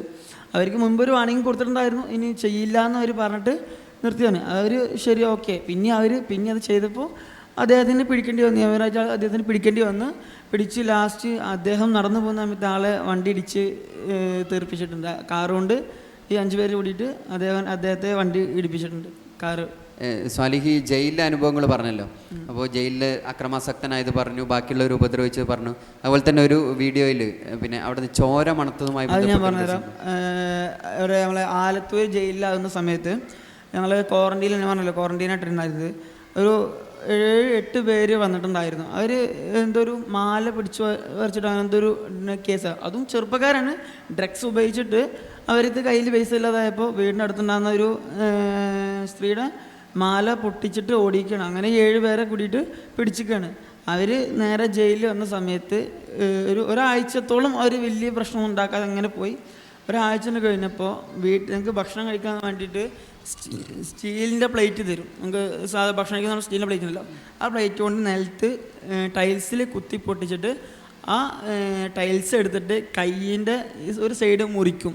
കയ്യിൻ്റെ ഒരു സൈഡ് മുറിച്ചിട്ട് അതിൽ നിന്ന് വരുന്ന ബ്ലഡ് നിലത്ത് ടൈൽസിൽ ഒട്ടിച്ചിട്ട് അതുകൊണ്ട് വരയിടുന്ന പോലെ തന്നെ അത് മണക്കും.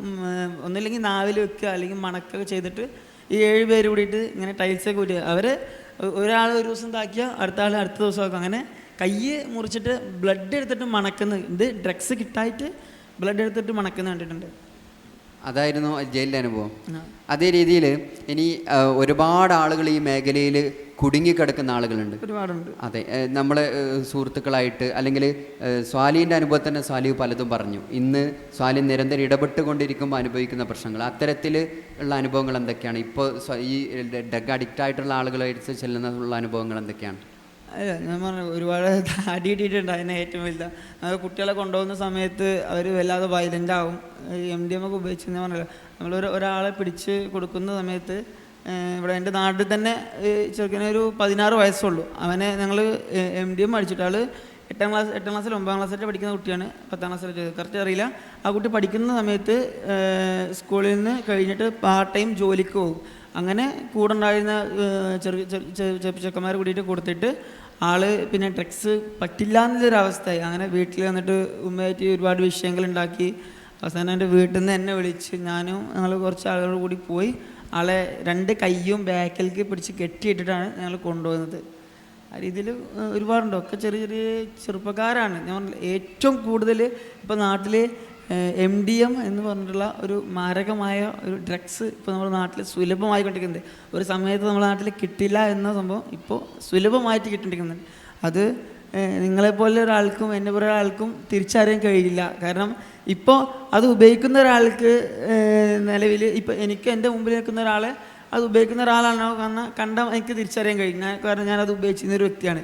നിങ്ങൾക്കത് കഴിയില്ല. കാരണം ഇപ്പോൾ കഞ്ചാവ് ഉപയോഗിച്ചിട്ടുണ്ടെങ്കിൽ നമ്മൾ കണ്ണൊക്കെ ചോത്ത് 2 കണ്ണും ചുവത്തിട്ട് വയറൊക്കെ ഒട്ടിപ്പിടിക്കാൻ തുടങ്ങും. കാരണം നമ്മൾ ഞരമ്പ് വരെ, കൈയിൻ്റെ ഞരമ്പ് വരെ എടുത്ത് പുറത്തേക്ക് കാണാൻ തുടങ്ങും. പക്ഷേ MDMA അങ്ങനെയല്ല. സാധാ നോർമലായിട്ട് എങ്ങനെയാണ് ഒരാൾ നിൽക്കുന്നത് അതുപോലെ ഉണ്ടാകുക. പക്ഷെ നമ്മളെ ഭാഗത്തുനിന്ന് എന്തെങ്കിലും മിസ്റ്റേക്ക് അവർക്ക് നേരെ ഉണ്ടായാൽ അവർ അക്രമം അഴിച്ചുവിടാൻ തുടങ്ങും.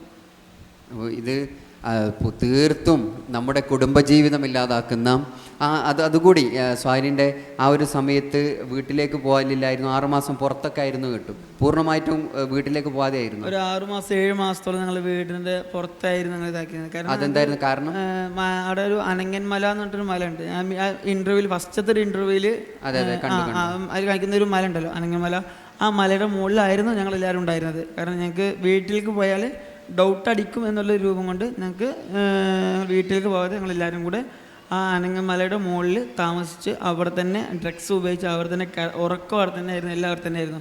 ഞങ്ങൾ ഏകദേശം ഈ 6-7 മാസം ഞങ്ങൾക്ക് ശരിക്കും പറഞ്ഞാൽ ഉറങ്ങാൻ കഴിയാത്തൊരവസ്ഥയായിരുന്നു. ഇത് ഉപയോഗിക്കാൻ കിട്ടാതാകുമ്പോൾ നമുക്ക് വല്ലാതെ വയലൻ്റ് ആകും. ഈ കോവിഡിൻ്റെ സമയത്തൊക്കെ ഞങ്ങൾക്കിത് തീരെ കിട്ടാതായ സമയത്ത് അത് ആവശ്യ സാധനങ്ങളായിട്ട് നമ്മൾ ഉപയോഗിക്കുന്ന പെട്രോൾ മുതൽ ഇവിടെ പരിപാടി പറയാൻ കഴിയാത്തതാണ്, ഞങ്ങൾക്ക് പരിമിതി ഉണ്ട്. അപ്പോൾ അതുപോലെ പെട്രോൾ മുതൽ മറ്റുള്ള ചെറിയ ചെറിയ കാര്യങ്ങൾ, ആവശ്യ സാധനങ്ങൾക്ക് ഉപയോഗിക്കുന്ന സാധനങ്ങൾ ഡ്രഗ്സായിട്ട് ഞങ്ങളത് ഉപയോഗിച്ചിട്ടുണ്ട്. എന്ന് വെച്ചാൽ ചിലപ്പോൾ കിഡ്നി വരെ അടിച്ചു പോകും. ഒരു 3-4 തവണ ഒരുമിച്ച് ഉപയോഗിച്ചാൽ കിഡ്നി വരെ അടിച്ചു പോകും എന്നുള്ള വസ്തുക്കൾ പോലും ഞങ്ങൾ ഡ്രഗ്സായിട്ട് ഉപയോഗിച്ചിട്ടുണ്ടായിരുന്നത് കോവിഡിൻ്റെ സമയത്ത്. തീർത്തും മനസ്സിലാക്കാൻ പറ്റുന്നത് സ്വാലിഹ് പറഞ്ഞതിൽ നിന്ന് വെച്ച് നമ്മുടെ വ്യക്തിജീവിതം ഇല്ലാതാവുന്നു, നമ്മുടെ പഠനം ഇല്ലാതാവുന്നു, നമ്മുടെ കുടുംബജീവിതം ഇല്ലാതാകുന്നു, നമ്മുടെ കുടുംബം നഷ്ടപ്പെടുന്നു, സമൂഹത്തിലുള്ള അഭിമാനം നഷ്ടപ്പെടുന്നു, സമൂഹത്തിൽ എല്ലാവർക്കും ഇടയിൽ നമ്മളെന്താ ഒരു തീർത്തും നമ്മുടെ അഭിമാനം നഷ്ടപ്പെട്ടിട്ട് ഭൗതിക ജീവിതത്തിൽ എന്തൊക്കെ നമ്മൾ കരസ്ഥമാക്കാൻ കഴിയുമോ അതിൽ നിന്നൊക്കെ നമ്മൾ ഈ വലിച്ചെറിയപ്പെടുന്ന ഒരു സ്ഥിതിയാണ് നമ്മൾ ഈ ഒരു ലഹരി ഉപയോഗത്തിലൂടെ വരുന്നത്. ഇനി സ്വാലിഹ് സൂചിപ്പിച്ചത് ഒരു കൗമാരക്കാരായ ഒരു 15 വയസ്സ് മുതൽ 25 വയസ്സ് വരെയുള്ള കുട്ടികളാണ് ഭൂരിപക്ഷവും സ്വാലിഹ് ഇപ്പോൾ കൈകാര്യം ചെയ്തുകൊണ്ടിരിക്കുന്ന ഡ്രഗ് അഡിക്റ്റ് ആയിട്ടുള്ള ആളുകൾ. പെൺകുട്ടികളടക്കം ഇതിൻ്റെ ഭാഗമാണ്, ഇത് ഉപയോഗിച്ചു കൊണ്ടിരിക്കുന്നു എന്നറിയുന്ന സമയത്താണ് നമ്മൾ അത്ഭുതപ്പെടുന്നത്. പലപ്പോഴും ഈ അടുത്ത് സോഷ്യൽ മീഡിയയിൽ ഒരു ഇൻസ്റ്റഗ്രാം പേജിൽ നടന്ന ചർച്ച, കഞ്ചാവ് പച്ചക്കറിയല്ലേ, അത് ഉപയോഗിച്ചുകൂടെ എന്നുള്ള രീതിയിൽ ചർച്ച നടന്ന് നമ്മൾ വായിച്ചിട്ടുണ്ടാവും. അതിപ്പോഴും നിലവിൽ നടന്നുകൊണ്ടിരിക്കുന്നത് കഞ്ചാവ് ഒരു സാധാ പച്ചക്കറി അല്ലേ എന്ന രീതിയിൽ ഒരു സമൂഹത്തിൻ്റെ ഇടയിൽ അല്ലാതെ അവർക്കൊരു നമുക്ക് ഒരു ബിസ്ക്കറ്റ് അല്ലെങ്കിൽ ഒരു പാല് മേടിക്കുമ്പോൾ അതിനൊരു പരസ്യം TV കൊടുക്കുന്നുണ്ടല്ലോ, അതുപോലെ തന്നെ അവരായിട്ട് പടച്ചു വിടുന്നതാണ്. കഞ്ചാവ് ഒക്കെ സാധാ നാച്ചുറലായിട്ട് തൊടിലുണ്ടാകുന്നതല്ലേ, അത് ഒരുപാട് അസുഖങ്ങൾക്ക് നല്ലതാണ്, ക്യാൻസറിന് നല്ലതാണ്. അതാണ് അവരെന്നെ ഒരുപാട് പരസ്യങ്ങൾ നല്ല രീതിക്ക് ഫ്രീ ആയിട്ട് പ്രചരിച്ചുകൊണ്ടിരിക്കുന്നുണ്ട്. TV പരസ്യം ചെയ്യുമ്പോൾ ലക്ഷങ്ങൾ കൊടുക്കണം, ഇത് തന്നെ ഓട്ടോമാറ്റിക്കായി ഇങ്ങനെ പ്രചരിച്ചുകൊണ്ടിരിക്കുന്നുണ്ട്. അതാണ് ഈ കഞ്ചാവിലേക്ക് സാധനം നാച്ചുറൽ സാധനങ്ങളല്ലേ, അതുകൊണ്ട് അതൊക്കെ നമുക്ക് ഉപയോഗിക്കാമല്ലോ എന്നുള്ളൊരു ഒരു രീതി സമൂഹത്തിൻ്റെ ഇടയിൽ വന്നിട്ടുണ്ട്. അപ്പോൾ ഞാൻ പറഞ്ഞല്ലോ, ഇപ്പോൾ കഞ്ചാവ് കഴിഞ്ഞു, ഇപ്പോൾ MDMA പോലത്തെ മാരകമായ ലഹരി വസ്തുക്കളാണ് ഇപ്പോൾ കുട്ടികൾ സുലഭമായി ലഭിക്കുന്നത്. നമുക്കൊരു വീഡിയോ, സ്വാലിഹിൻ്റെ ഉമ്മയുടെ ഒരു വീഡിയോ നമുക്കൊന്ന് കാണാം.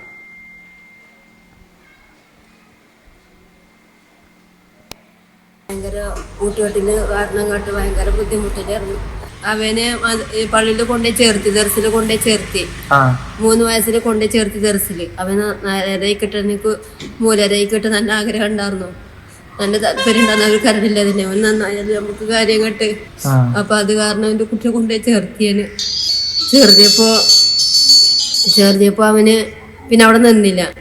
അത് കാരണം അവിടെ പോന്നു. പിന്നെ കണ്ണി കണ്ട കൂട്ടുകെട്ടിൽ നിന്നിട്ട് കുട്ടിയാകെ ഇതിൽ പെട്ടു, ഒരു ചെറിയ പെട്ടു.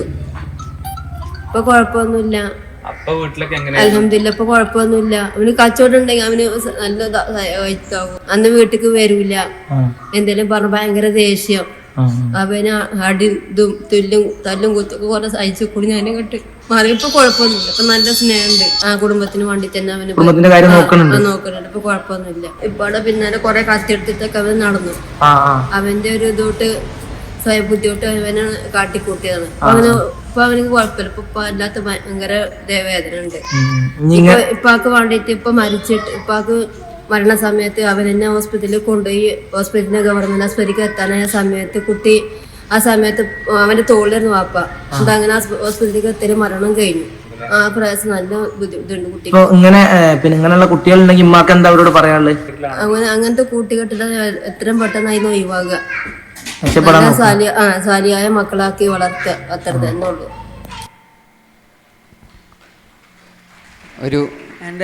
ഞാൻ ജയിലിൽ നിന്ന് ഇറങ്ങിയപ്പോൾ ഫസ്റ്റ് പോയത് എൻ്റെ ഉപ്പാൻ്റെ അടുത്തേക്കാണ്. ഞാൻ എൻ്റെ ഉപ്പാൻ്റെ നേരെയൊക്കെ ഞാൻ പറഞ്ഞല്ലോ, എൻ്റെ ഉപ്പ മരിച്ചിട്ട് കുറച്ചായിരിക്കണം. പക്ഷെ എൻ്റെ ഉപ്പാനില്ലാത്ത വില മനസ്സിലായത് ഉപ്പളാണ്. ഡ്രഗ്സിൻ്റെ ഒരു രൂപം കൊണ്ട് ഞാൻ എൻ്റെ ഉപ്പാൻ്റെ നേരെയൊക്കെ ഞാൻ കുറേ ഉപദ്രവിച്ചിട്ടുണ്ടെങ്കിലും ഇപ്പോഴാണ് ഉപ്പാൻ്റെ വില മനസ്സിലായത്. പക്ഷെ ഇന്നലെ എൻ്റെ പെങ്ങളെ കാര്യം ഞാൻ പിടിക്കേണ്ടി വന്നു. സത്യം പറഞ്ഞാൽ ഈ ഒരു കാര്യം കൊണ്ട് ഞാനിപ്പോൾ ഇതുമായിട്ട് മുന്നോട്ട് പോകുന്നുണ്ടെന്ന്. എൻ്റെ പെങ്ങളുടെ കല്യാണം ഉറപ്പിച്ചിരിക്കുകയായിരുന്നു, അത് മുടങ്ങി ഇന്നലത്തോട് കൂടിയിട്ട്. ഇന്നലെ എങ്ങനെ? അത് ഞാൻ ഇപ്പോഴും ക്ലാസ്സുമായിട്ട് പോകുന്നുണ്ട് എന്നുള്ള രീതിക്ക് ഒരു ഇത് പറഞ്ഞു. അപ്പോൾ അത് കാരണം കല്യാണം മുടങ്ങി. എന്നാലും എൻ്റെ പെങ്ങളെ കാര്യം ഞാൻ പിടിക്കേണ്ടി വന്നു. കാരണം എൻ്റെ പെങ്ങളുടെ ഒരു ജീവിതം ഇതായല്ലോ നല്ലൊരു സങ്കടമൊക്കെ ഉണ്ട്. എൻ്റെ അപ്പുറത്ത് റെഡിയാവും, അല്ലാതെ മുകളിൽ ഇൻഷാല്ലാ റെഡി ആവട്ടെ എന്ന് പ്രാർത്ഥിക്കുകയാണ്. നമുക്ക് മുന്നിൽ സ്വാലിഹ് പറഞ്ഞിട്ടുള്ള, നമ്മുടെ സമയം അവസാനിച്ചിട്ടുണ്ട്, സ്വാലിഹ് പറഞ്ഞിട്ടുള്ള കാര്യങ്ങൾ ഇങ്ങനെ ഒരു അനുഭവമുള്ള വ്യക്തിയിൽ നിന്ന് നേരിട്ട് നമ്മൾ കേട്ടിട്ടും പ്രിയപ്പെട്ടവരെ നമുക്കൊരു ബോധം വരുന്നില്ല എങ്കിൽ, അല്ലെങ്കിൽ നമ്മുടെ കൂട്ടുകാരുടെ വിഷയത്തിൽ, നമ്മളെ അറിയുന്ന നമ്മുടെ സുഹൃത്തുക്കളുടെ വിഷയത്തിൽ അവർ ലഹരിക്ക് അടിമപ്പെട്ടിട്ടുണ്ട് എന്നറിഞ്ഞിട്ടും അതിനൊന്നും നമുക്ക് ഇടപെടാൻ കഴിയാത്ത, അല്ലെങ്കിൽ ഇടപെടാത്ത ഒരു രീതി സമീപനമാണ് നമ്മൾ സ്വീകരിക്കുന്നത് എങ്കിൽ ഒരാളുടെ ജീവിതത്തെ നമ്മൾ നശിപ്പിക്കുകയാണ്. ആദ്യം പ്രഥമമായി നമ്മൾ സ്വയം തിരിച്ചറിയുക, നമ്മൾ ലഹരിക്ക് അടിമപ്പെടരുത്, അത് നമ്മുടെ ലഹരി ഉപയോഗിക്കരുത്, അത് നമ്മുടെ ജീവിതത്തിൻ്റെ എല്ലാ മേഖലകളെയും നശിപ്പിച്ചു കളയും. സ്വാലിഹ് നമുക്ക് മുന്നിലൊരു മികച്ച ഉദാഹരണമാണ്. സ്വാലിഹിൻ്റെ തിരിച്ചുവരവ് ഇനിയും ഒരുപാട് ആളുകൾക്ക് ഈ ലഹരിയിൽ നിന്ന് മുക്തമായിക്കൊണ്ട് ജീവിക്കുവാനുള്ള പ്രചോദനമാവട്ടെ എന്ന് നമ്മൾ പ്രാർത്ഥിക്കുകയാണ്. സ്വാലിഹി എടുത്തിട്ടുള്ള ഒരു നിശ്ചയദാർഢ്യത്തിന് ഇനിയും എൻ്റെ ജീവിതം കൊണ്ട് ഒരുപാട് ആളുകൾക്ക് ഞാൻ വെളിച്ചം വീശും, കഴിഞ്ഞ കാല ജീവിതത്തിലെ പാപങ്ങൾക്ക് ഞാൻ അതുകൊണ്ട് പരിഹാരം ചെയ്യുമെന്ന ഒരു നിശ്ചയദാർഢ്യത്തിന് നമുക്ക് നല്ലൊരു കയ്യടി സ്വാലിഹിനായി നൽകാം. കൃത്യമായിക്കൊണ്ട് ഇസ്ലാം ഗണ്യതമായി പഠിപ്പിച്ച കാര്യമാണ് കുല്ലു മുസ്കുരിൻ ഖംർ വ കുല്ലു ഖംറിൻ ഹറാം. അത് ഒരു വിശ്വാസി എന്ന നിലക്ക് നമ്മൾ മുറുകെ പിടിക്കേണ്ട പ്രവാചകൻ സല്ലല്ലാഹു അലൈഹി വസല്ലമയുടെ ഒരു അധ്യാപനമാണ്. എല്ലാ ലഹരിയും മദ്യമാണ്, മദ്യമെല്ലാം നിഷിദ്ധമാണ് എന്ന് ഗണ്യതമായിക്കൊണ്ട് പ്രവാചകൻ സല്ലല്ലാഹു അലൈഹി വസല്ലം പഠിപ്പിച്ചതാണ്. എല്ലാ തിന്മകളുടെയും മാതാവാണ് മദ്യം അല്ലെങ്കിൽ ലഹരി എന്ന് പ്രവാചകൻ സല്ലല്ലാഹു അലൈഹി വസല്ലം നമുക്ക് പറഞ്ഞു തന്നതാണ്. അതുണ്ടാക്കുന്ന ഭവിഷ്യത്തിനെ പറ്റി, അതുണ്ടാക്കുന്ന പ്രശ്നങ്ങളെപ്പറ്റി സ്വാലിഹിൻ്റെ ജീവിതത്തിൽ നമ്മൾ നേരിട്ട് കേൾക്കുകയും ചെയ്തു. ഇത് നമുക്കൊരു ഉൾക്കാഴ്ചയാവട്ടെ. അതുപോലെ നമ്മുടെ സമൂഹത്തിലേക്ക് പുതിയൊരു ജീവിതം ആഗ്രഹിച്ചിട്ട് ഒരുപാട് ആളുകൾ വരുന്നുണ്ട്. ഞാൻ പറഞ്ഞല്ലോ, ഒരു 100% ആളുകളും പുതിയ ജീവിതം ആഗ്രഹിച്ചുകൊണ്ടിരിക്കുന്നുണ്ട്. പക്ഷെ നമ്മുടെ സമൂഹം അതിന് തയ്യാറാവുന്നില്ല. ഒരു ദിവസം ഒരു 10 മിനിറ്റ്, കൂടുതൽ വേണ്ട, ഒരു 10 മിനിറ്റ് അതുപോലത്തെ ആളുകളോട് സംസാരിച്ചിട്ടുണ്ടെങ്കിൽ അവർ ചിലപ്പോൾ ഒരു പക്ഷേ ജീവിതത്തിലേക്ക് തിരിച്ചു വരും. നിങ്ങൾ എൻ്റെ മകനല്ല, അല്ലെങ്കിൽ എൻ്റെ അനിയനല്ല, അനിയത്തിയല്ല, പെങ്ങളല്ല, ഇത് ആരില്ല എന്ന് പറഞ്ഞിട്ട് നിങ്ങളത് ഒഴിവാക്കി വിടുമ്പോൾ അതിൻ്റെ അപ്പുറത്ത് വലിയ ക്രിമിനലുകളായിട്ടാണ് അവർ മാറുന്നത്. അത് നാളെ എൻ്റെ മകൻ്റെ അടുത്തേക്ക് എത്താൻ വലിയ ദൂരം ഇല്ല എന്നുള്ളത് ഒന്ന് അറിഞ്ഞിരിക്കണം എന്നുള്ളതാണ് എൻ്റെ ഒരു അപേക്ഷ. നമ്മൾ തിരിച്ചു വരുന്ന ആളുകളെ കൂടി ചേർത്ത് പിടിക്കാൻ കഴിയണമെന്നാണ് സ്വാലിഹ് സൂചിപ്പിച്ചിട്ടുള്ളത്. സ്വാലിഹ് പറഞ്ഞത് സ്വാലിഹ് ഇപ്പോൾ അനുവദിച്ചുകൊണ്ടിരിക്കുന്ന വ്യതയുടെ ഭാഗമായി കൂടിയാണ്. ഇന്നലെ പെങ്ങളുടെ കല്യാണം കൂടി മുടങ്ങിയിട്ടുണ്ട്. ഇന്നലെ രാത്രി സംഭവിച്ചാണ്. സ്വാലിഹ് എന്നോട് നേരത്തെ സംസാരിച്ചപ്പോഴത് സൂചിപ്പിച്ചിരുന്നു. അപ്പോൾ ഇങ്ങനെ തിരിച്ചു വരാൻ ആഗ്രഹിക്കുന്നവരാണ് 90%. ആ തിരിച്ചു വരാൻ ആഗ്രഹിക്കുന്നവർക്ക് ഒരു താങ്ങാവാൻ, തണലാവാൻ, അവർക്ക് മാർഗദർശിയാവാൻ, ഇനി തിരിച്ചു വന്നു കഴിഞ്ഞാലും അവരെ ജീവിതത്തിൽ ചേർത്ത് പിടിക്കാൻ കൂടി നമുക്ക് കഴിയേണ്ടതുണ്ട്. ജീവിതത്തിൻ്റെ ഏതോ ഒരു ദുർബല നിമിഷത്തിൽ അറിയാതെ കൂട്ടുകാരുടെ പ്രേരണയിൽ അല്ലെങ്കിൽ മറ്റെന്തെങ്കിലും പ്രേരണയിൽ തമാശയായിക്കൊണ്ടാണ് ഭൂരിപക്ഷം ആളുകളും ഈ ലഹരിയുടെ കെണിയിലേക്ക് വന്നു വീഴുന്നത്. അത് അവിടെ മനഃപൂർവ്വം ചെയ്യുന്നതായിരിക്കില്ല, പിന്നീട് അതിൽ നിന്ന് തിരിച്ചു വരാൻ കഴിയാത്ത രീതിയിലേക്ക് ആയിപ്പോകുന്നതാണ് എന്ന് മനസ്സിലാക്കാനും അവരെ ചേർത്ത് പിടിക്കാനും കൂടി നമുക്ക് കഴിയേണ്ടതുണ്ട്. അതിനൊരു പ്രചോദനമായിക്കൊണ്ട് ഒക്കസയിലെ ഈ ഒരു സെഷൻ കഴിയട്ടെ എന്ന് ആത്മാർത്ഥമായി പ്രാർത്ഥിക്കുകയാണ്. ഈ ഒരു സെഷനിൽ പങ്കെടുക്കാൻ ഇവിടെ എത്തിച്ചേർന്നതിന് സ്വാലിഹിന് MSMൻ്റെയും IGMൻ്റെ പേരിൽ ഹൃദയം നിറഞ്ഞ നന്ദി ആശംസിക്കുന്ന. അതേ രീതിയിൽ ഇനി അങ്ങോട്ടുള്ള ജീവിതത്തിൽ കൂടുതൽ ഈ ഒരു മേഖലയിൽ പ്രവർത്തിക്കുവാനും ജീവിതം നല്ല രീതിയിൽ മുന്നോട്ട് പോകുവാനും നാഥൻ്റെ തൗഫീഖ് ഉണ്ടാവട്ടെ എന്ന് സ്വാലിഹിന് വേണ്ടി നമ്മളെല്ലാവരും പ്രാർത്ഥിക്കുന്നു. ഒരു നിറഞ്ഞ കയ്യടികളോടെ ഈ ഒരു സെഷന് വിരാമം കുറിക്കുകയാണ്. നന്ദി.